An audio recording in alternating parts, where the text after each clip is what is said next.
15 दिनों तक जगन्नाथ भगवान बीमार रहते हैं। 15 दिन के लिए मंदिर के पट बंद कर दिए जाते हैं और उनकी रसोई बंद कर दी जाती है। भगवान जगन्नाथ के बीमार होने से जुड़ी एक प्राचीन कथा इस प्रकार है। आइए हम देखते हैं। उड़ीसा प्रांत में जगन्नाथपुरी में एक भक्त रहते थे, श्री माधव दास जी। वह अकेले रहते थे, कोई संसार में इनका लेना देना नहीं। अकेले बैठे बैठे भजन किया करते थे। नित्य प्रति श्री प्रभु जगन्नाथ प्रभु का दर्शन करते थे और उन्हीं को अपना सखा मानते थे। प्रभु के साथ खेलते थे। प्रभु इनके साथ अनेक लीलाएं किया करते थे। प्रभु इनको चोरी करना भी सिखाते थे। मस्ती में मग्न रहते थे। एक बार माधव दास जी को अतिसार उल्टी दस्त का रोग हो गया। वो इतने दुर्बल हो गए कि उठ बैठ नहीं सकते थे, पर जब तक इनसे बना ये अपना कार्य स्वयं करते थे और सेवा किसी से लेते भी नहीं थे। कोई कहे महाराज जी हम कर दें आपकी सेवा, तो कहते नहीं, मेरे तो एक जगन्नाथ ही है, वही मेरी रक्षा करेंगे। ऐसी दशा में वह उठने बैठने में असमर्थ हो गए।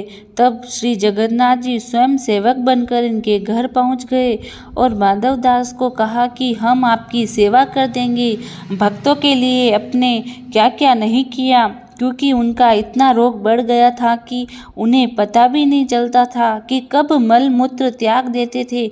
वस्त्र गंदे हो जाते, उन वस्त्रों को जगन्नाथ भगवान अपने हाथों से साफ करते थे, उनके पूरे शरीर करते थे। कोई अपना भी इतनी सेवा नहीं कर सके जितनी जगन्नाथ भगवान ने भक्त माधव दास जी की करी।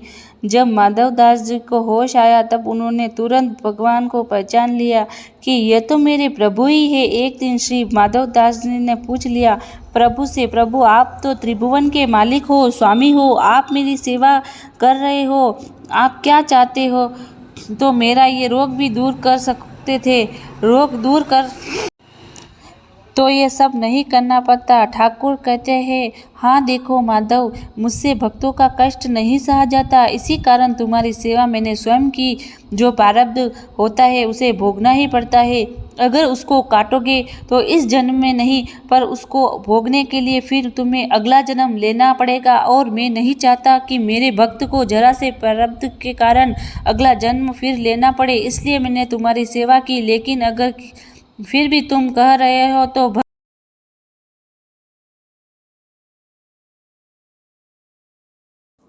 बात भी नहीं टाल सकता। भक्तों के सहायक बन उनको प्रारब्ध के दुखों से कष्टों से सहज ही पार कर देते हैं प्रभु। अब तुम्हारे प्रारब्ध में ये 15 दिन का रोग बचा है, इसलिए 15 दिन का रोग तू मुझे दे दे। 15 दिन का वो रोग जगन्नाथ प्रभु ने माधव दास जी से ले लिया। आज भी इसीलिए जगन्नाथ भगवान होते हैं बीमार।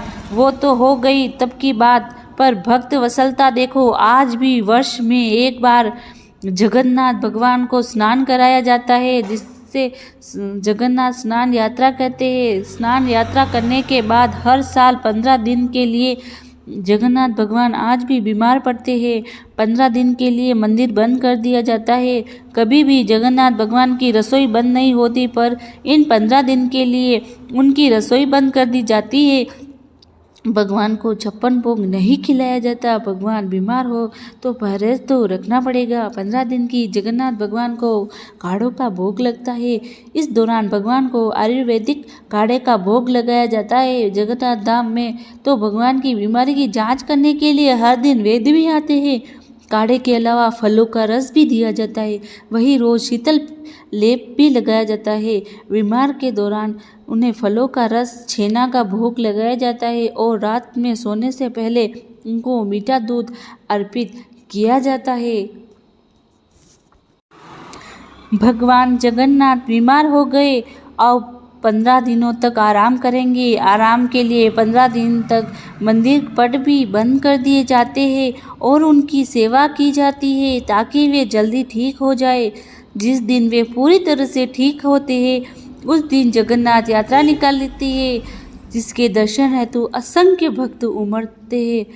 खुद पे तकलीफ लेकर अपने भक्तों